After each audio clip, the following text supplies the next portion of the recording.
A paz do Senhor. Aqui é o professor Marco Faleiro falando aos alunos da Logos Ensino Superior de Teologia. Essa disciplina é a Apologética Cristã do curso de Bacharel em Teologia.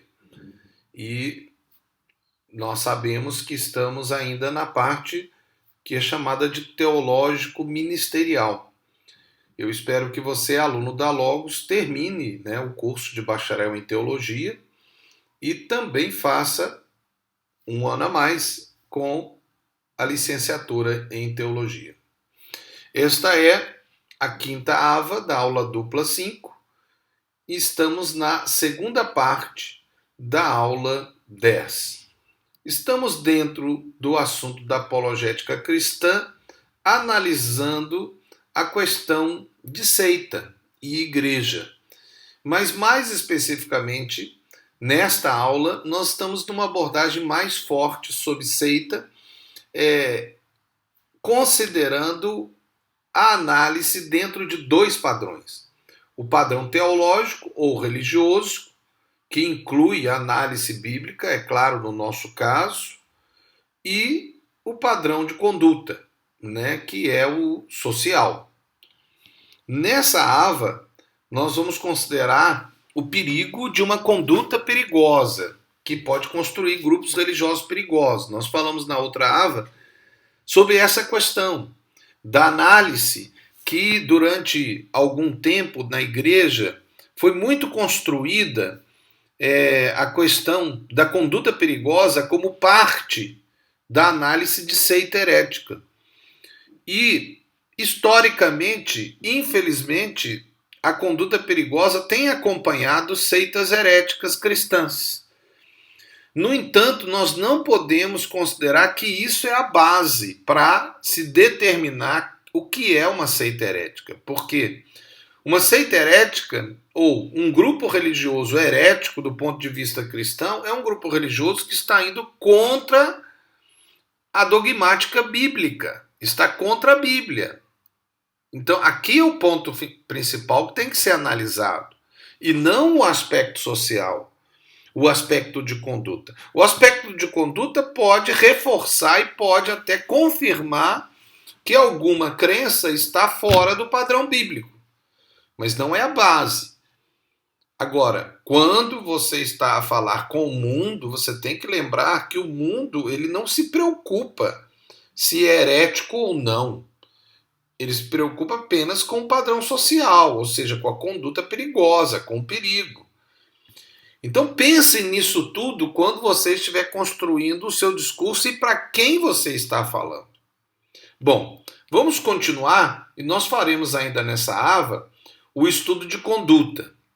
A conduta pode ser individual, que seria uma abordagem mais psicológica, e coletiva, que seria uma abordagem mais sociológica. Os padrões se misturam, mas há estudos específicos para cada tipo de conduta, ou seja, o individual, que é o psicológico, e o coletivo, que é o sociológico.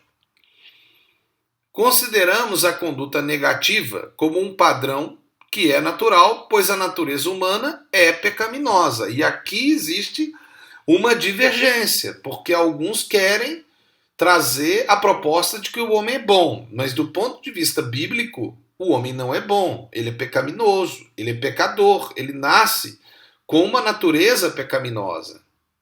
Então, naturalmente, ele vai ter uma conduta negativa. Agora, vejamos a nossa visão cristã de conduta perigosa, lembrando alguns aspectos que eu vou apenas destacar aqui de forma rápida. A lei de Deus no coração do homem seria aquilo que nós chamamos de consciência. Ou a lei de Deus imposta dos governos deste mundo, que estão sob o controle de Deus, podem impedir ou coibir extremismos de maldade no homem. Mas por que isso acontece? Discussão teológica, não vamos entrar. Por causa do controle de Deus? Pode ser. Por causa de Deus ter colocado no homem um certo impedimento, um limite? Pode ser. Seria a consciência. Mas aí já entra dentro da discussão teológica, Contudo, Uma verdade bíblica e cristã é que o homem é mau, ele não é bom de natureza. Somente por meio da transformação com o novo nascimento e a nova natureza em Cristo Jesus que um homem pode mudar. Entretanto, há dois fatores a considerar: a influência de Deus no mundo e a carne no cristão, ou seja, o cristão ainda tem aquilo que a dogmática cristã chama de carne. Um pode melhorar a humanidade e o outro pode piorar o cristão, né? Então, o impacto positivo de Deus na humanidade com sua influência é algo que pode melhorar. E aquilo que deveria melhorar o mundo, que é o cristão, pode piorar com aquilo que teologicamente é chamado de carne. Bom, com essa abordagem rápida, teológica, bíblica e cristã, né? Então, como eu falei, com essa perspectiva teológica, vamos analisar os padrões sociológicos e psicológicos, ou seja, o coletivo e o individual, dos grupos que produzem uma conduta perigosa. E nós vamos então ver um padrão sociológico de seitas, que está nos livros, né? Eu preferiria chamar padrão sociológico dos grupos perigosos, ok? Ou seitas como grupo perigosos e não seitas como grupo herético. Mas como eu disse, infelizmente, do ponto de vista histórico, nós temos visto que muitos desses grupos heréticos, eles são acompanhados por condutas perigosas.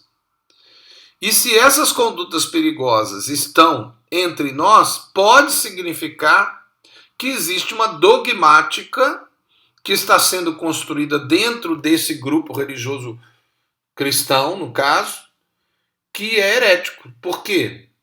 Porque o padrão de Deus não vai produzir uma conduta perigosa, vai produzir uma conduta positiva, uma conduta saudável, uma conduta bondosa, porque Deus é bom, uma conduta amorosa, porque Deus é amor, né? Então vamos ver agora, nós vamos colocar até o final dessa aba, alguns pontos que são considerados num estudo de padrão sociológico de seitas, da ciência da religião. Claro, considerando seitas grupo perigoso, ok? Se é grupo herético ou não, teria que ser feito um outro estudo. Mas vai para você agora essa informação e você pode depois fazer uma análise mais aprofundada e até pegar em outros materiais, outros livros, esse material. Mas vamos lá. Primeiro, nessa conduta perigosa, voluntariedade.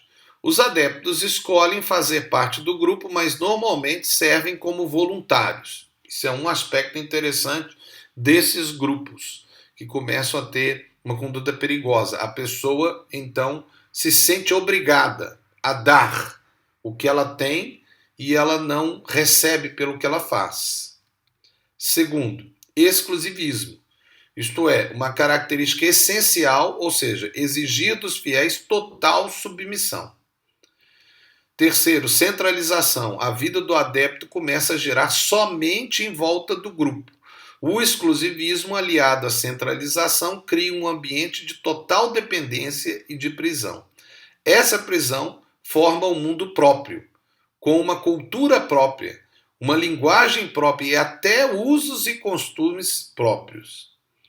Um quarto ponto é a aceitação, a necessidade de atos de aceitação para ser salvo e ser parte do grupo. Esses atos de aceitação exigem inclusive provas de fidelidade ao grupo e provas de convicção de sua fé. À medida que eu estou falando dessa conduta, talvez você vai identificar outros tipos de grupos, como por exemplo torcidas de futebol, grupos de adolescentes em escolas, né, ou em universidades, que começam a ter esse tipo de conduta e são condutas perigosas. Quinto ponto, autoidentificação. É a característica que forma a ideia de nós. O adepto se sente parte do grupo e defende o grupo, o nós. Essa defesa pode adquirir até sentimentos e atitudes agressivas, além de atitudes de rejeição aos opositores. Essa característica também cria símbolos, hábitos, expressões, vestimentas e usos para criar a identificação do grupo. Eu queria só chamar a atenção aqui para você dar uma olhada, por exemplo, à religião islâmica. Ela basicamente tem a criação de uma conduta perigosa. Ela como religião islâmica. Não aquilo que é chamado de islamismo moderado, porque o islamismo moderado já não é o islamismo. Já é um islamismo misturado com o cristianismo. Ele é mais voltado para a proposta cristã do que para a proposta do Alcorão, ou de Mohamed, ou do islamismo. Né? O verdadeiro islamismo é o chamado islamismo extremista, né? dos terroristas. Esse é o islamismo de fato. É só ler o Alcorão que você vai ver que aquilo dali que é o islamismo. O islamismo moderado já é outra proposta, é outra religião que eles estão tentando fazer. Mas vamos seguir em frente. O sexto ponto colocado aqui é o posicionamento superior. Nessa característica, o adepto demonstra um sentimento de superioridade. Essa atitude forma um sentimento de participação de uma elite escolhida, um grupo especial. Esse sentimento produz um orgulho pessoal e coletivo, que pode criar um tipo de racismo. Esse sentimento produz uma consciência de perfeição do grupo ou do indivíduo. A perfeição do grupo permite atitudes que podem ser consideradas até pecado ou imorais ou ainda criminosas como corretas. É interessante isso. Vamos para o sétimo ponto. Amedrontamento. Para mim é uma das coisas mais fortes dos grupos perigosos. A utilização da ameaça, criando medos, é a maior arma para produzir os objetivos do grupo. Os medos são de perder algo importante que foi adquirido ou ganho. Pode ser perder a salvação, a participação do grupo, os bens, a família, os amigos, uma posição, etc. Então se usa o medo para se manter a pessoa no grupo. Autoritarismo, característica que estabelece uma liderança forte e dominadora. Uma liderança que pode ser de uma pessoa ou de um grupo profético, no caso nosso, que muitas vezes chega até o controle total da pessoa. 9. O isolamento, característica forte e talvez a característica que mais faz com que as outras pessoas rejeitem o grupo, porque eles se isolam. E eles se consideram os únicos que estão corretos. Essa característica forma várias situações, pois o grupo se isola da sociedade. Esse isolamento produz uma dependência completa dos adeptos, muitas vezes até financeira, além de uma dependência emocional, familiar e espiritual. O 10º ponto, o aprisionamento. Essa característica é a impossibilidade de sair do grupo. Esse aprisionamento gera uma atitude de desprezo e até medo com os que saem do grupo. O que sai vira um inimigo, que normalmente é apresentado para o grupo como um desertor, um herege e até um traidor. Quem sai pode ser perseguido, agredido, processado, ameaçado e, pior de tudo, desprezado. O desprezo da família é o pior de todas as características de uma seita. Pais ou filhos cortam todo o relacionamento com o que saiu. Todas as outras características podem até ser aceitas, às vezes até pela igreja e pela sociedade, mas a divisão de famílias é a maior crueldade das seitas ou dos grupos perigosos. O 7º ponto é a legitimação. Todo grupo precisa de uma autoridade sagrada que estará num líder, num livro, numa visão, um evento ou até um objeto. A heroicidade é mais um ponto, que é sentir que o grupo ou cada indivíduo é um herói para defender a verdade do grupo. Esse sentimento produz atitudes audaciosas, chegando até sacrifícios e loucuras para demonstrar sua coragem e fé. Também, esse sentimento produz a ideia do herói e do vilão. A necessidade de heróis produz a necessidade de vilões. E os vilões produzem heróis. Por isso o inimigo exaltado e engrandecido. Pode ser um adepto que saiu, alguém que denuncia, que rejeita o grupo ou até as suas crenças. O 13º ponto é o proselitismo, que marca todo grupo que segue o sistema de seitas, né? Que é pregar para crentes. Né? O 14º ponto é a discriminação de grupos, sejam eles heréticos de outras religiões ou não adeptos, é um dos aspectos mais negativos. Consideremos o amor como um aspecto fundamental que deve criar os relacionamentos, seja com Deus, seja com o próximo. E quando o dogmático cria uma vertente que impede a manifestação plena do amor, podemos perceber uma vertente como pensamentos heréticos. Porque Deus é amor. E a forma mais clara do Evangelho é o porque Deus amou o mundo de tal maneira que deu seu Filho unigênito para que todo aquele que nele crê não pereça, mas tenha vida eterna. Então, a base da análise teológica, o amor, foi o ponto fundamental do Evangelho e toda dogmática deveria ter como base o ferir o princípio do amor. Uma dogmática que exclui o amor como base do Evangelho pode levar a um legalismo intolerante e, inclusive, herético. E pior ainda, pode se tornar um grupo perigoso, ou uma conduta perigosa.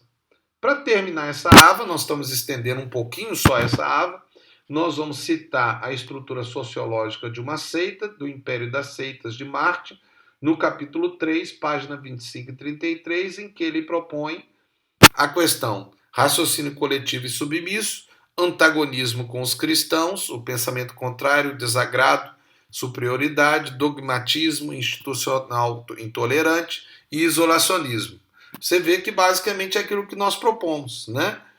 E na revista Defesa da Fé encontramos a seguinte estrutura sociológica, ou de conduta perigosa sociológica: voluntariedade, trabalho voluntário, exclusivismo, submissão absoluta, mérito, atos de aceitação, autoidentificação, o nós, estatuto de elite, somos melhores, expulsão, forma de saída, conclusão coletiva, formação de um povo e legitimação, autoridade sagrada, liderança, os fundadores. Você vê que basicamente o que é proposto aí nesses livros é aquilo que eu falei de uma forma mais geral, mas que é uma conduta perigosa e que tem sido identificada por muitos dos nossos apologistas como também a proposta da identificação de um grupo herético. Mas aí é que eu chamo a atenção para que você possa considerar se o padrão teológico e o padrão social estão unidos na análise do que é uma seita. Fica na sua mão, aqui é o professor Marco Faleiro, da Logos Ensino Superior de Teologia, na disciplina Apologética Cristã do curso de Bacharel em Teologia. Deus abençoe você, em nome de Jesus. Amém.